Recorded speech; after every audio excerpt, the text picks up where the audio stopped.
5 down, 5 to go at the Wrangler National Finals Rodeo. And the man who's got the inside track toward his first gold buckle is Rocker Steiner. Last night riding the horse of the year to win go-round number 5 at the Wrangler NFR. Let's talk about team roping as we talk about one of the tightest races at this National Finals Rodeo. The guys in the team roping, they are separated by just a few dollars. Who's going to walk away as a world title? We'll find out over the next few days. General Patrick Brady is one of America's greatest heroes. You'll get to know him today on Western Sports Roundup. The people that I would rather be around than any other people in the world, next to veterans, cowboys.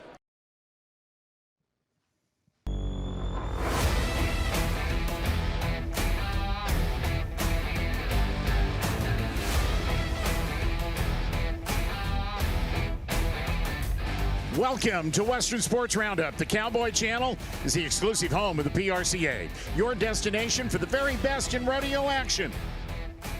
And we are live on YouTube. You can watch the show on real time on both the Cowboy Channel and our YouTube live stream, giving you even more ways to stay connected with us and Western Sports. Howdy, everybody, and welcome to the South Point Casino and Hotel Showroom. Buckle ceremony later tonight, but it's all about WSR right now. Steve Kenyon, Justin McKee, and we've got some good news concerning EHV to kick off the show. I've had a chance to communicate with the veterinarians who are responsible for the World Series of Team Roping, which is taking place here at the South Point, and there are thousands of team roping teams, and the word is this: there have been no new cases of EHV1 coming out of the World Series of Team Roping. None. Zip, zero, nada.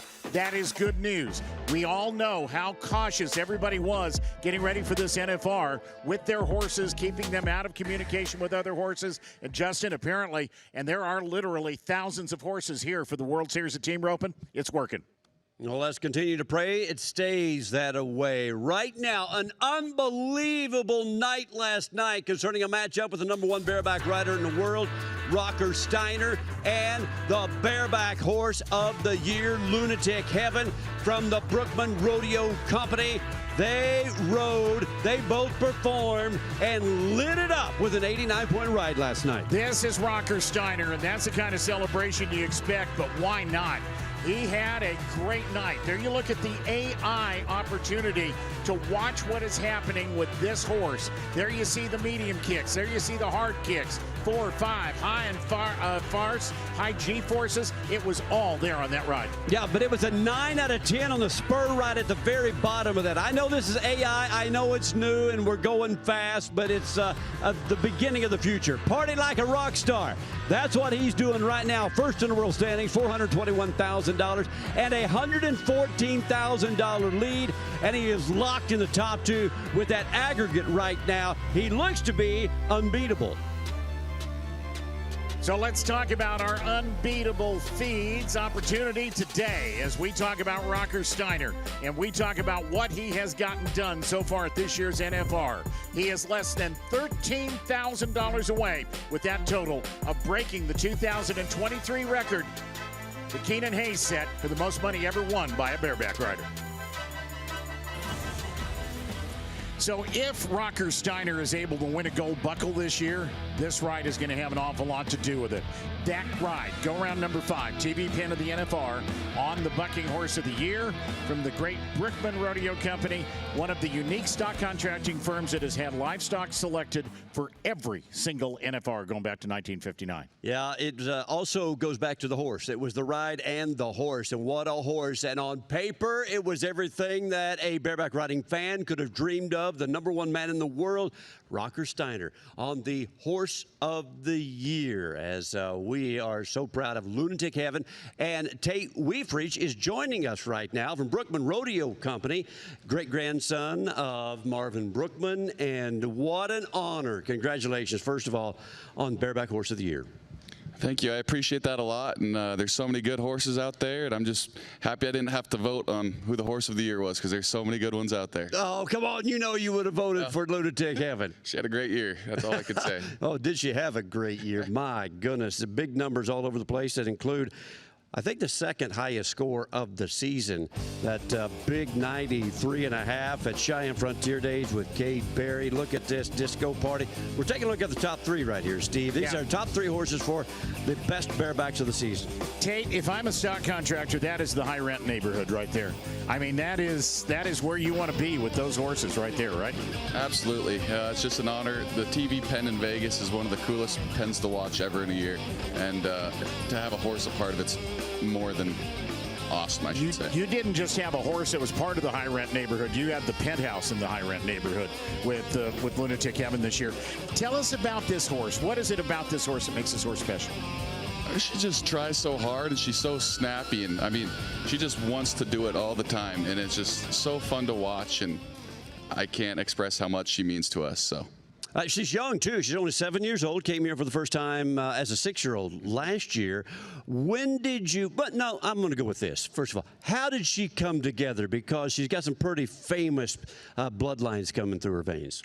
Well, her mother's Continental Drift, and she was here in 2017, and her father was Lunatic Bait, and that's directly out of Lunatic Fringe, and some Lunatic blood and her own Brookman blood, and it's mixed very well for us. So when did you know that she was super special? As a 6-year-old making her first NFR, which is very rare, by the way, or was it when she started knocking out the big 93s at Cheyenne and such? Well, we knew she was special from the beginning. Actually, her first PRCA rodeo ever was with Waylon Bourgeois in Lafayette, Louisiana, and they won the rodeo down there too. So, I mean, we knew from the beginning we had a great horse, and all you got to do from there is take care of her. So. Take a look at this video right here. Tell us about this ride last night with Rocker. You know, she's always going to do some sort of a circle. How tight, it depends. And she got into the buck and shoots there. It scared me a little bit, and then she turned away and she just started cracking again. And that's just makes me smile every time, and I knew from there that it was going to be good. How about when you saw the draw that you had the guy leading for the World Championship, Rocker Steiner? We were actually talking with Rocker about this last night, and I told him I went to bed early. I was feeling really good about it, and I went to bed at about midnight, and I woke up at 2, and I couldn't sleep again because I was so excited, and I just couldn't get it out of my head. And Rocker goes, "Man, I slept like a baby knowing I had that horse," so that was fun. Your family history, how many generations back are you as far as horses are concerned? Any idea? Because you go back to what Marvin Brookman, who's in the Pro Rodeo Hall of Fame, started. He had stock at the very first NFR in 1959, and those bloodlines are still within the veins of the horses that you're bringing to a bunch of the big rodeos you go to today, right? Absolutely. They go back to when he was working the CBC in eastern Montana, running around with 100,000 horses, so that's a cool history deal right there, and I don't know if I could explain all that, but. I want to know when you had an idea that you might have Horse of the Year, and when you started seeing the big numbers. Again, we go back to Sam Peterson, won Nashville with an 88, and Jasek Frost, 91.5 at Puyallup. We mentioned Cade Berry, 93.5 at Cheyenne. High-scored horse at the Pendleton Roundup. When did you start thinking, if at all, we might have the #1 horse of the season?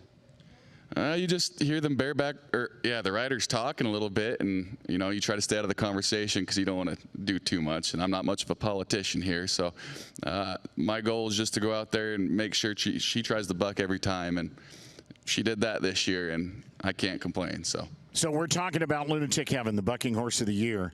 But you received, and your family received, and your mom and dad, Dave and Kathy, 2 impressive accolades this year.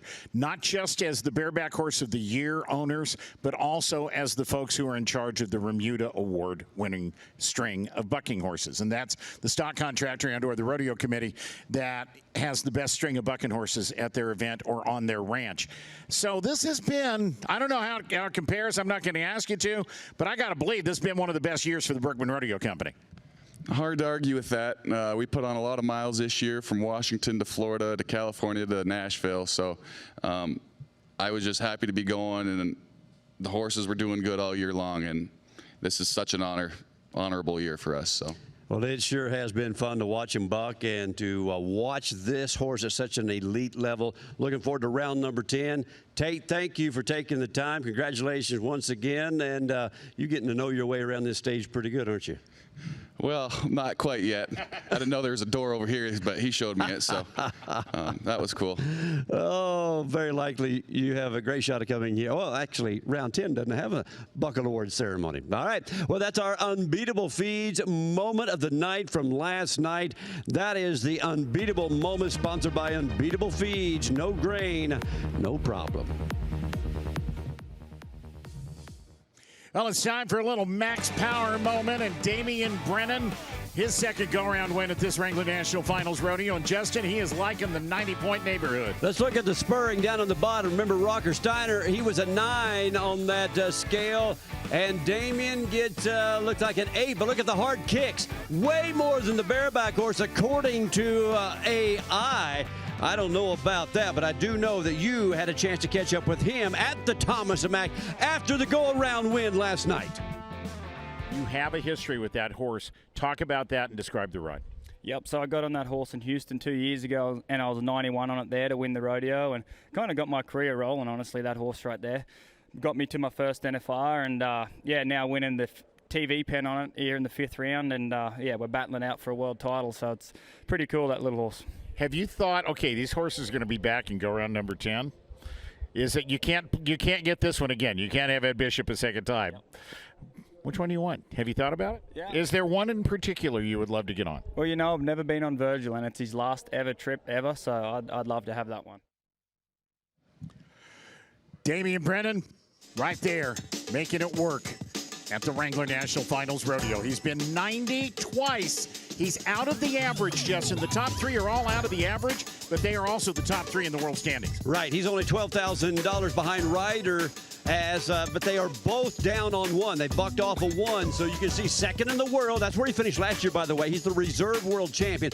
There's where he's behind Ryder Wright, 10th in that aggregate. If he can climb into the top 8, he could do what Ryder did last year. That 7th in the aggregate last year for Ryder's what won him the world championship after he had that no score in round 2 last year. One of the interesting stories that hasn't been talked about, Ryder's 11th in the average, Damian's 10th, Dawson Hayes 15th. They are the top 3 in the saddle bronc riding world standings. Advantage Aussie. Advantage Aussie. Advantage Aussie. Let's say thank you to Polaris, the American Power Sports Company. And coming up next, Major General Patrick Brady. He is from Phillips, South Dakota, and he's also one of the most highly decorated living United States veterans, and he'll be on Western Sports Roundup. Oh, by the way, he likes the cowboy way of life. And they're paying out millions of dollars at the World Series of Team Roping here at the South Point Hotel and Casino. We will introduce you to the Open Champions. That's all coming up. Thanks for joining us. This is Western Sports Roundup. Western Sports Roundup brought to you by Resistol, the official hat of cowboys everywhere. We live it every day.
Western Sports Roundup is brought to you by Rock and Roll Denim. Live boldly. Live in rock and roll denim. The sixth go-around of the Wrangler National Finals Rodeo this Tuesday for a lot of years has been Resistol Rookie Tuesday. Big luncheon today honoring the Rookies of the Year. Resistol has for decades been a proud sponsor of the Resistol Rookie of the Year Award. And of course, as you know by now, all of those awards already decided except for one, and it's getting hot in the bull riding. That's because there's 4 bull riding rookies in the top 15, so the race is on. Bryce Jensen leads the rookie race, and it's because he won round 4. He was second in another round. He has won a lot of money, even though he's ridden on 2 out of 5. He is right up there in the top 7 in the aggregate, but this guy continues to put up a fight. Yeah, Hudson Bolton came in number 6 in the world standings, number 1 in the rookie race. He's dropped to number 2 in the rookie race and number 8 in the world standings. But if you were to run this out to the 10th go-round based on the projections after last night, because of the average, he would still find himself as the Resistol Rookie of the Year. Bottom line, Justin, look how close they're separated by $46,000 from number 1 to number 3. So let's talk about a special opportunity that we have in the rodeo business. And I couldn't be prouder, and I know Justin feels the same way, at the fact that in professional rodeo, we take time, night after night, rodeo after rodeo, to honor the men and women who serve our country. Tomorrow night is military night at the Wrangler National Finals Rodeo. Take a look at the screen. That is Major General Medal of Honor winner Patrick Brady. We got a chance to introduce him to you. Our colleague Katy Lucas had a chance to sit down with an American hero. U.S. Army General Patrick Brady joining us now. I want you to take us back. Tell me about your journey into the Army. I was a senior in high school at an all-boys Catholic high school, and when I came out of high school, I had an opportunity to play football at several universities around the Northwest. But at the time, I was stalking this foxy chick. She was going to a university that did not have a football team, but it had ROTC and it was mandatory. So that's kind of how I got in. In those days, and if it wasn't for her, and I got even with her, I married her for like 62 years. And but if it wasn't for that, I would have never enlisted. I didn't want anything to do with the military. I really didn't like the idea of somebody telling me what to do or saluting or anything. I couldn't march. So the foxy chick is responsible for me being in the military. Now, how do you go from a man that maybe didn't even like the idea of joining to the one that volunteers to go into some of the most dangerous situations in a helicopter? Well, my first assignment was Berlin, Germany. I was there before they built the wall, after they built the wall. I got a taste of communism. It was a horrible thing. That wall, they're shooting their own people off it. My babysitter was engaged to someone in the East. She never saw him again. The maid, her parents were in the East. She never got to go to their funeral.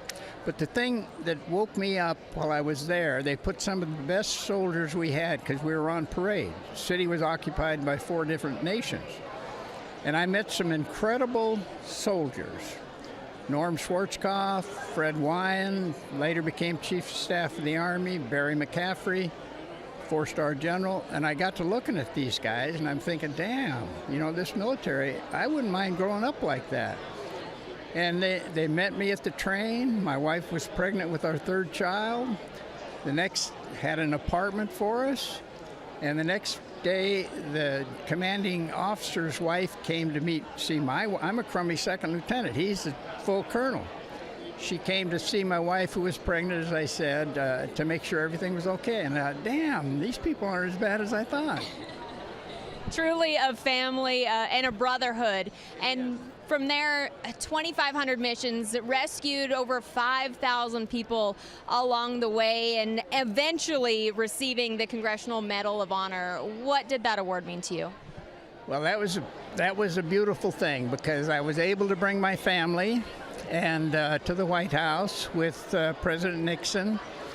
But I'll tell you, they had them out. They had the ceremonies outside in those days. So we were outside on the platform, and I was able to bring a bunch of my fellow crew members people who rescued lives in Vietnam.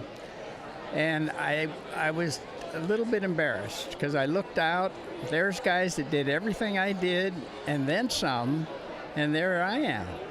And so that's kind of a funny feeling. But the beautiful thing about the medal is that somebody saw what you did, appreciated what you did, and took the time to document it. That's the only difference between me and hundreds of veterans who did the same thing I did and then some, but nobody took the time to write it up. So the appreciation that we got from the grunt and the blood and the mud was what made it special. Duty, humility, bravery, courage, and patriotism. That man right there had it all, still does today. He volunteered to go into the most dangerous places, under fire, and in bad weather to save lives, and never thinking about himself. That's selflessness right there. You think you're having a bad day? Man, think about what that guy had to do day in and day out. And by the way, he was in Vietnam for over 4 years, 2 tours over there. Heroes all over the place. We're proud to feature him here on Western Sports Roundup. Another one of my heroes I'd like you to meet right now stands in the gap for us out in the political world to make sure that the leadership that are making rules and decisions that impact us know the real story of agriculture and Western sports, and it's David Duquette. And we appreciate everything you do to get the truth out there about how much we love animals and how much we perpetuate love and kindness in everything we do. And you're doing a great job of it. Well, thanks, Justin. Thanks for having me on. And I'm actually really excited to be on about something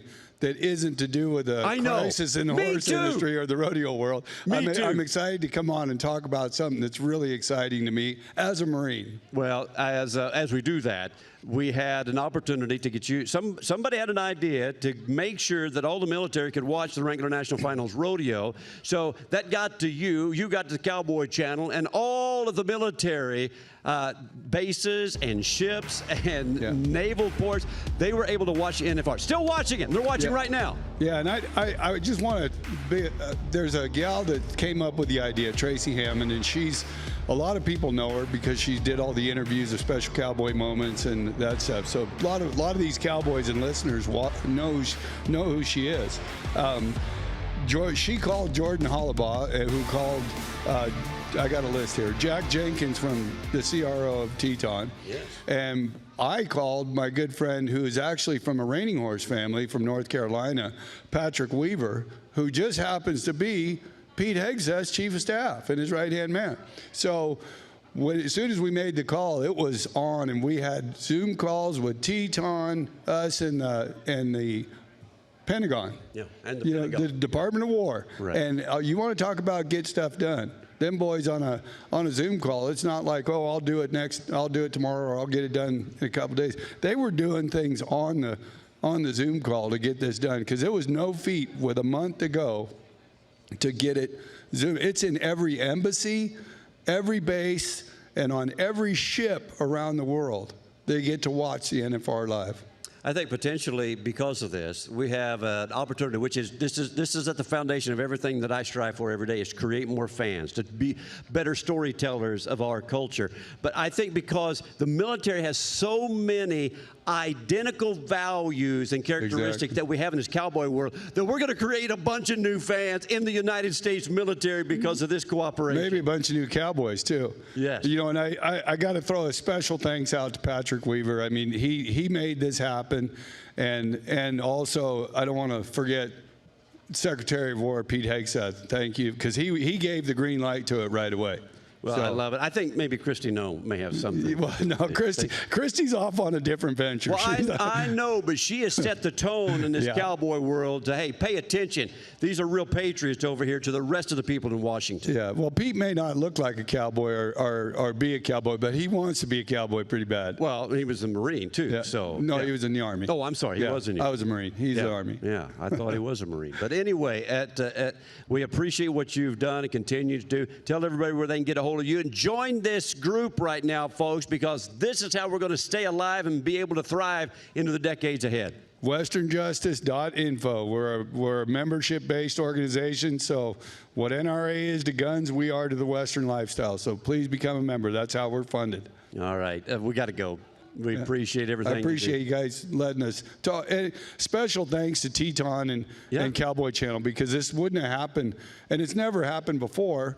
And the fact that these guys have got this to all these military bases and did such a great job, I mean, that's a testament to what Teton and Cowboy Channel's doing. Well, thank you very much. We appreciate that. Keep up the great work. Keep up the great work. We're going to do our work. We're going to keep doing what we do, and that is continue to keep you updated on what's going on specifically to Western sports, and if it's happening in Las Vegas, which the World Series of Team Roping is underway right here in this house, the South Point. We'll be back with an update on the other side of this break.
Well, our thanks to the Team Roping Journal. And let's talk about a horse called Exaggerate, topping the Riata Showcase sale at $170,000. Justin, that's a nice round money for a rope horse. Well, it was. And that was a high seller, and the market was pretty solid considering everything we've had to go through this last month with EHV. We're glad to see not only that happening with good numbers, but also, if you'll remember, a few days ago we were reporting on the Benny Binion buck and stock sale. They exceeded and doubled some records, so they set all new records right there. So I'm just glad to see some normalcy along with this year's NFR when a few weeks ago we wondered, would it be? Yeah, and speaking of normalcy, one of the traditions during National Finals Rodeo Week, Ariat World Series of Team Roping. Coy Rallman, Logan Medlin, they both won a lot of money over in that building they call the Thomas and Mack. They won a whole lot of money in the World Series of Team Roping Open. $100,000, $37.58 on 4 runs for Coy Rallman and Logan Medlin, who have both, Justin, in their careers, ridden some of the best horses in all of pro rodeo. Here's the rest of the top 5, and I'm always glad to see those guys like Logan Medlin, who just missed the cut, just missed the top 15, and Coy Rallman for the NFR, do some good at some other events, go to other championship high-paying events where they can cash out, pay some bills, and get ahead before they start the new year. How is your Pro Fantasy Rodeo team doing? I know I ask that question every day, but I'm just curious how it's doing. Are you going to win that truck? Track your team's progress in the big game. The grand prize, an Ag Wagon truck, Outback Customs Elite trailer. You can get the truck customized. Casey Jones has put together a great show, and here is the #1 team right now as you take a look at it. And thank you and congratulations to Joy and her team, $755,000. that her team has put together. Casey Jones is about to join us. Casey Jones, congratulations. We are well underway in Pro Fantasy Rodeo, and everybody's watching and everybody's pulling for their own team, and you continue to grow as we get ready to feature tonight the day-to-day game. The day games are really catching on in popularity. Yeah, it's really interesting. We had a winner last night that actually won the overall $10,000 last night for the daily game. So we want to remind people every day we're going to do $10,000 of payout. But whoever has the highest team earnings of any of the daily games wins an extra $10,000. So right now you have to knock off Shay Johnson, who was the winner in round 4. Her team won $266,246. So she's already won $3,500, but she's in the lead right now for the $10,000 grand prize. So to win that $10,000 and take the title from her, your team just has to win over $266,000. Oh, that's all. So there we go. And that's that Brian Leamer right there that won the round last night. But his team only won $194,000, so he didn't take the top spot from Shay Johnson yet. But he won the $10,000 last year. So you got a following, Casey. I know you've developed a following, Casey. We don't have time to get into it, but I mean, you've developed fans over the 20-plus years you've done this who become personal friends, I think, and family to you and Gail. Let's talk about tonight as we get into go-round number 6. Talk about the riding events, and here is a look. You asked Justin and me, and you put together a collection. I like MLW's Irish Eyes and Bradley Miller. Justin, you like Jess Pope and Miss Delta, and Casey, you like Kate Saunier. Those are all pretty good picks on Land of Fancy. Yeah, Land of Fancy, you know, Jess Pope had that horse in the first round, was 86.5, and Cade comes in there a little cheaper salary, so it's a pretty good buy. So now let's turn the page and talk about the saddle bronc riding. And again, same story. McKee, jump out on a limb, Justin. Stetson Wright. Big Rich's Rope and Dreams are big. I got Q Taylor and Vitalix Ricky Bobby. And Casey picked a horse of the year, Vitalix Womanizer. Yeah, I love this pick right here, Stetson Wright, and mainly because I want him to win that Triple Crown. And I'm usually not just that forward and saying, hey, I want so-and-so to win the World Championship in any event, but I'd love to see it. And I think this is going to be a big step in that direction, Casey. Yeah, and Ben Anderson, you know, I'm always looking at fantasy value. Ben's coming down there lower, so it's a minimal price for your saddle bronc rider to be on your fantasy team. And he has Vitalix Womanizer, which Weston Patterson was 88.5 in the first round. So I think that's a pretty good value pick. That was the best out I've seen from Womanizer in 3 years the other day. And so I think we're going to see the same thing there. That was hard to not pick there, by the way. So let's take a look at some bulls right here. We've got a lot to talk about. But we were all on the same page here, Casey. We're all going with Wacy Shala. And even though he is not the top guy so far, Stetson Wright is in that category. There's some real value right here, isn't there? Yeah, you know, I think, you know, we see the value because he has the same bull that Stetson was at 89.5 in the first round. And so this is pretty interesting because it's been a great week to watch him duel it out for the all-around and the bull riding title.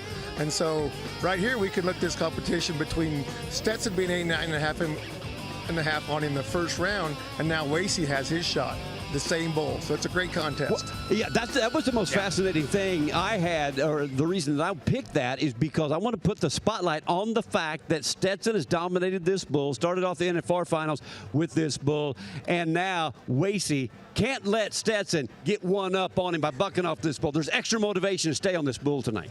Well, and the reason I picked him is real simple. He's a heck of a bull. That's the bull that got sold for $65,000 at the Benny Binion sale the other day. You can have all the reasons in the world. Wacy Shala needs to get right.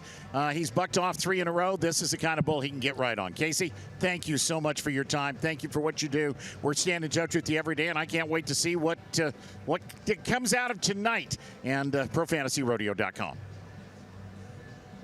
Thanks, guys. So let's talk about what's coming up on Western Sports Roundup. Carly Otero, she's gone one of two ways in this barrel race. She's either hit a barrel or she's won first. Last night she bumped a barrel, but it stayed up. She won first. We'll tell you the story on the way.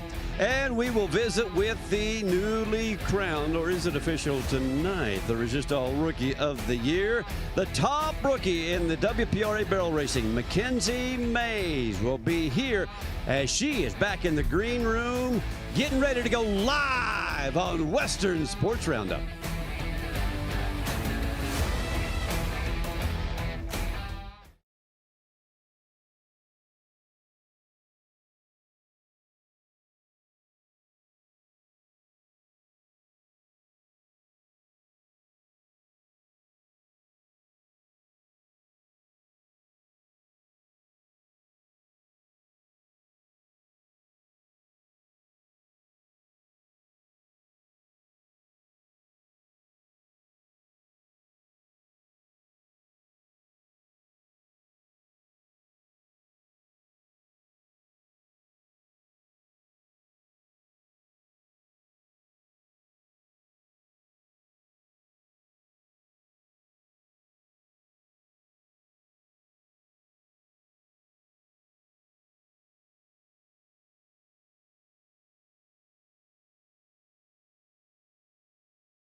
Western Sports Roundup is presented by Ariat.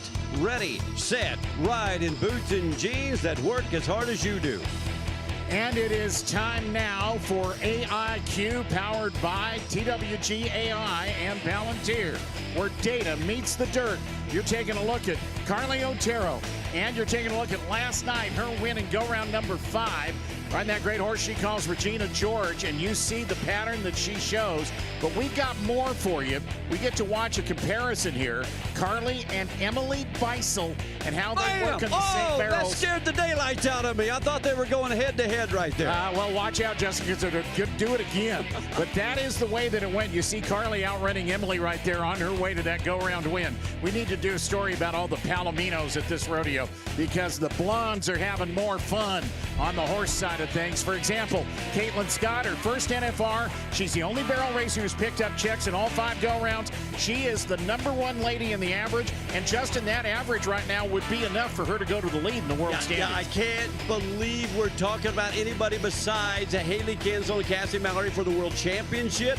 But yes, the projected potential World Standings race could end just like that. Amazing race we have going on. As you can see, Cassie Mallory, and this is what she has gotten done so far on big wheels a-turning. Big wheels moving on, maybe to another World Championship. She finds herself in the #1 spot in the world standing, the same place she ended last year. There are 5 rounds to go, and this barrel racing is going to be exciting every night. And the lady who's sitting here watching all of this with Justin and me is just thinking to herself, I want to be there next year. And she gets to go out in the middle of the arena tonight. The Rookie of the Year from Resistol in the barrel race, Makenzie Mayes from Scroggins, Texas. Makenzie, congratulations. You only get to be the Rookie of the Year one time. You and Rousey pulled it off. Yes, sir. Thank you so much. Tell us about your year. Oh, it was awesome. You know, just getting to go out there and be living the dream. Truly, it's something that I've dreamed of since I was a little girl, and so getting to go out there and live it was awesome. Winning this award this year was not easy. No. There, it was competitive. McKenna Shook finishing in the number 3 spot.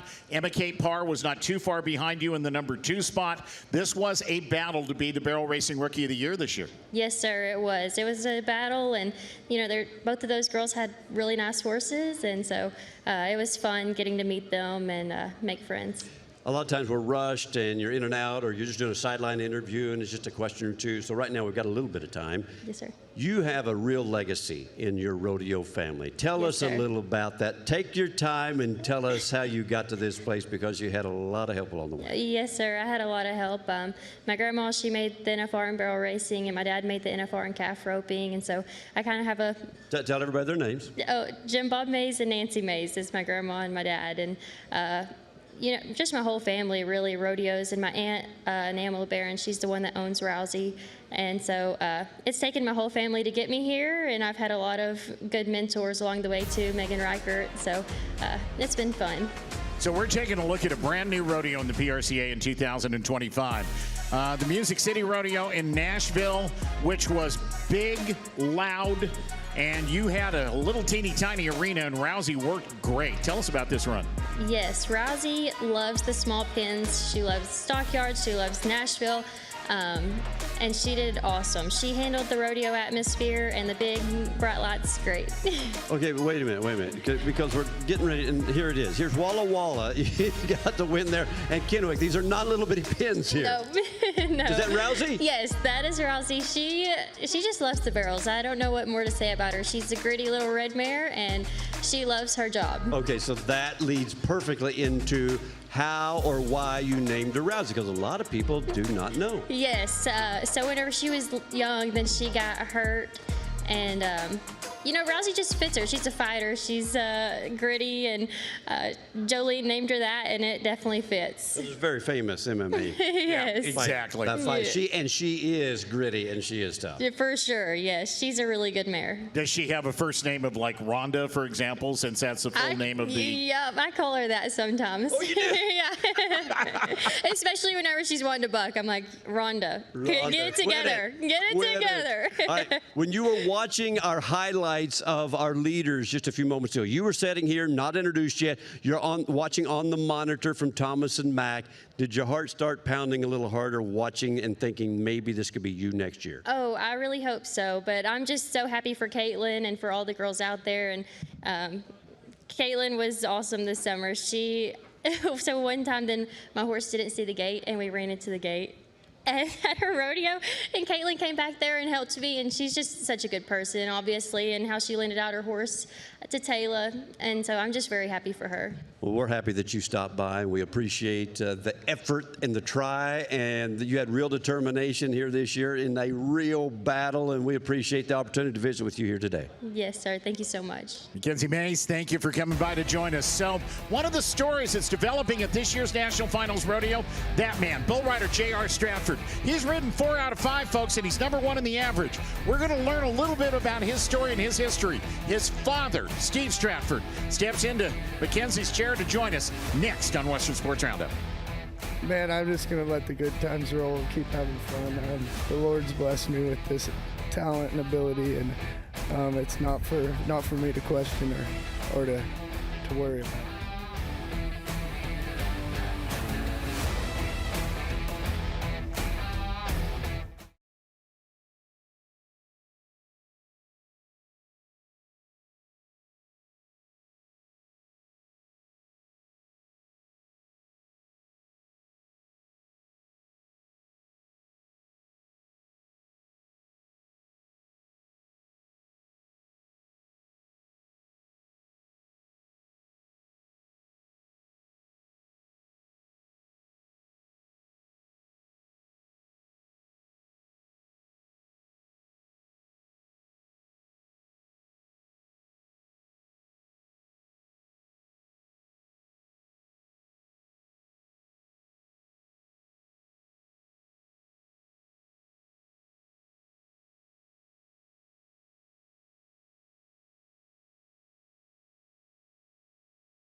Western Sports Roundup is brought to you by Westmore Manufacturing. Live boldly. To the left right there. Come on, JR. Show them your stuff, Kansas. Come on, you got to keep pumping. Yeah, this boat come gets on. stronger. You got to keep pumping. You got to keep pumping. Now we're going to see a 90. Well, you are watching the number 5 bull rider in the world who leads the aggregate, ridden 4 out of his last 4, JR Stratford from Kansas. And right now, he looks unstoppable. The only thing stopping this guy right now, Steve, is that he's got some really good competition ahead of him. Otherwise, he'd be running over the World Championship. Yeah, he's ridden 4 out of 5 bulls. He's number 1 in the average. He is just been really, really good at this year's NFR. And what a turnaround. This is the second time JR's qualified. The first time, 2022, absolutely nothing went right for him, Justin. Remember, he left out to the 4th go-round, had a broken leg, but he did make a 90.5-point ride at that NFR. Now here he is sitting in great shape, and we've got a man who can tell us his story. Well, we do. So last night after our show, after the NFR, you and I and our producers got together, and we are planning today's show. And I said, guys, I think the number 1 story on the minds of people after the performance is who really is JR Stratford? Because you said he did come to the NFR. He didn't have any big wins, but man, he's been tearing it up here lately, and I knew he was going to. I've been watching him all year, and I know his dad, Steve Stratford, joins us from Kansas. And I wanted our audience to get to know you, your boy, and how we got to this point. First of all, congratulations, and thanks for stopping by. Well, thank you, guys, and I appreciate everything you do for the sport and the Cowboy Channel. It's amazing, your guys' work. We love it. Well, I know you appreciate it because you're an ambassador in the cattle business. We're doubly connected through rodeo and the cattle business, and we trade, hopefully trade favors back and forth. I owe him 1 or 2, but I want to get down Only to 1 or 2? Yeah, I do. Okay. I do. I really do. But I know that you had a pretty good idea this might happen. You weren't surprised, and neither was I, because I knew his riding percentage was second to Stetson Wright coming in here at 58%. Were you or were you not surprised when he started rattling off these big rides? No, you can't ever be surprised with that kid. When he gets on a streak, he's pretty good. We've had a struggle keeping him healthy. You know, he's a little banged up right now, but he's healthy enough. He's doing what he loves to do, and he's just so excited to be back here. And you know, that's what all these contestants in the whole rodeo, they work their whole lives for it. Their parents, their sponsors, their neighbors, their friends, everybody pours it into them, and it's a big emotional thing here. Take a look at the monitor, Steve. This is JR last night and winning the go-round. What is it like for a parent to sit in the stands and watch your kid get on some of the rankest bulls in the world night after night after night? What were you thinking as this was going on? You know, I just wanted to see him make that second corner or so, and once I saw he had a seat, then I headed upstairs knowing we were waiting on the rest of the scores. You know, he has drawn some very familiar bulls here. Bulls that he knew very well, especially 2 rounds ago with that Jimmy Crothers bull that he was 94 on in Rapid City. Mm-hmm. How about that? I mean, it seems like not only is he riding great, but he's getting the perfect dance partners. Yeah, and he texted me the night, wait till you see this draw. And, you know, Jimmy, he grew up going to Jimmy's CPRA rodeos, and to all these guys, those high school and amateur people that helped him get to this point, they wouldn't be here without him. So it was really special to be on one of Crothers' bulls. So I want to go back to something you said earlier, which was a comment about health issues. He is riding right now with, I forget exactly how he described it to me, a problem with his left shoulder, which is his riding arm. But if you go back to his first time here, when he broke his leg in 2022, and everything that he has been through since then, 2023, I think there were a couple surgeries. He has really had to work to overcome the injury problems that are sadly inevitable in the bull riding business. Talk about that a little bit. Yeah, and that's right. And, you know, the things like last night are the wonderful things. We get to stand around and be proud and happy for him. But watching those struggles of these athletes, you know, and his friends, he's not, you know, they're all banged up, man, and it's a rough sport. But watching those guys push through those things and deal with those things, it's, you know, it gets to where it's weighing on you. And that's when the cream rises to the top if you can come through it. What kind of boy is he? People out there are wondering how he grew up and what he did. Has he just lived and breathed bull riding, or did he help you in the cattle business there at Pratt Livestock, or what kind of his background? Get us up to date. You know, his preschool teacher will tell you, said he wanted to be a bull rider at 3, and that's all it's ever been. And And I guess I've got to second that motion. That's all he's ever wanted to do. His mother and I were split. She lived in Missouri. He high school rodeoed there. She started him off. She gets all the credit for hauling him. And then he moved out with me at probably 14 and took off on his amateur career. Loves bulls, practice pen all the time, little kids around, loves to teach. His calling later is to teach little kids. Go ahead, Justin. I was just going to say he's got a huge heart, loves people, and goes out of his way to be cordial and polite. I'll say that. You raised him right. Steve, I will confess I don't know JR as well as I would like to. But every time I've had an interaction with him, whether it's doing an interview, seeing him in behind the bucking chutes before rodeo, whatever, he always comes up. He's always got a giant smile. He always shakes my hand. And I feel like he and I made friends right off the bat. He's how would you describe his personality? Kind of cool, kind of casual, kind of how would you describe him? You know, unlike me, he's quiet, but he's a very quiet, competent. I mean, the kid's always been competent, always walked competent. And you're not unique. I mean, people that meet him once or twice feel like they've known him forever, and he's just a people lover. Yet he's himself. You know, you got to take him or leave him. You know, he ain't going to change. Yeah, that's him. At Coffeyville, Kansas, he rebusted his shoulder up there, but still took the time to climb up to the announcer stand to make sure that he told me goodbye and thanks for everything. And he's just an extraordinary young man. That's why I wanted you to meet his family. And we were hoping to give you a lot more reasons to pull for a guy that could go on and ride every bull from now to the end. Give everybody my best at Pratt Livestock, and thanks for stopping by, Steve. Yep, thanks again, and good luck to all the contestants in the rodeo. It's an amazing deal. All right, stick around. When we come back, we will continue. We'll talk NFR team roping highlights. We've got a real race with the average, the world championships, and we'll break it all down when we come back.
Western Sports Roundup is presented by Ariat.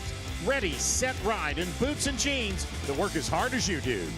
Let's talk about that team roping race, and boy, is it a doozy. This is Andrew Ward and Jake Long. They were always in contention for the average, including they've both been aggregate champions at the National Finals Rodeo. They are first in that aggregate right now, but only by 1/10 of a second, as they now have had 5 clean runs, placed in 4 out of 5 rounds, taking care of business. And they need to, because Clint Summers and Jake Corkill only 1/10 of a second behind them for that aggregate. Yeah, you mentioned both Andrew Ward and Jake Long have won average titles. Remember, Last year, Jake Long, roping behind Clint Summers, won the average championship. Jade Corkill, how about a future Hall of Famer trying to win his first world title since 2014? He's won 14 trips to the NFR, won the average one time. So there's a look at the NFR team roping right now with Ward and Long, number 1 in the average, Summers and Corkill, number 2. Tanner Tomlinson, for the second time at this NFR, has moved to the number 1 spot in the heading side in the world standings. He is. Tanner is number 1. His partner, Travis Graves, however, is at number 5, and they're number 5 in that aggregate. They were second last night with a very impressive 3.8. Top 5 in that aggregate right now, and that is going to play a big part. Now, the thing about it is there's so much separation between these two. If they do very well, will there be a split championship? And the odds are yes. If Tanner Tomlinson wins the world, it's going to be hard for his partner to, with that complete domination. Yeah, and you got to root for Travis Graves because, let's be honest, he might be the best team roper in the country who's never gotten a gold buckle. There's a look at the team roping on the heading side. Tomlinson about 4,000 up on Andrew Ward. Look how close Clint Summers is. And Caleb and Junior have yet to really click. They've only won $25,000 so far at this NFR. Yeah, it really has been a strange team roping right here, but today we've had some real headlines. Yeah, it's time for your Veterans Top 3 Western Sports Roundup headlines, brought to you by Veterans Clean Treat and Heal. How about team roping here at the South Point? The World Series of Team Roping, Coy Rallman on the head side, Logan Medlin on the heel side, the champions of the World Series of Team Roping Open. That was a cool $100,000 for those 2 NFR qualifiers. And our unbeatable, unbelievable matchup, the world number 1 in the bareback riding rocker Steiner had the horse of the year, Lunatic Heaven, last night. Not only were they great on paper, they both backed it up for the go-around win. And today is Resistol Rookie of the Year Day. The banquet, the buckles, the ride in the stagecoach at Thomas and Mack in front of the big crowd. It becomes official, and congratulations to all of the 2025 Resistol Rookies of the Year. And all of those Rookies of the Year will be recognized in the arena tonight, except for the bull riding, because we don't know who it is yet. There are 4 guys slugging it out for that title at the Wrangler National Finals Rodeo. So we've got a full day coming up for all of you, including Rodeo Live on the way. Yeah, we're just getting warmed up as we get ready to go out to the Thomas and Mack in the PRCA Pro Rodeo Fan Zone. Here's how it shapes up. The big Rodeo After Rodeo Live, and then we'll have NFR Final, the Buckle Awards ceremony back on this stage. For Steve, I'm Justin. Now, let's go to the Rodeo Zone.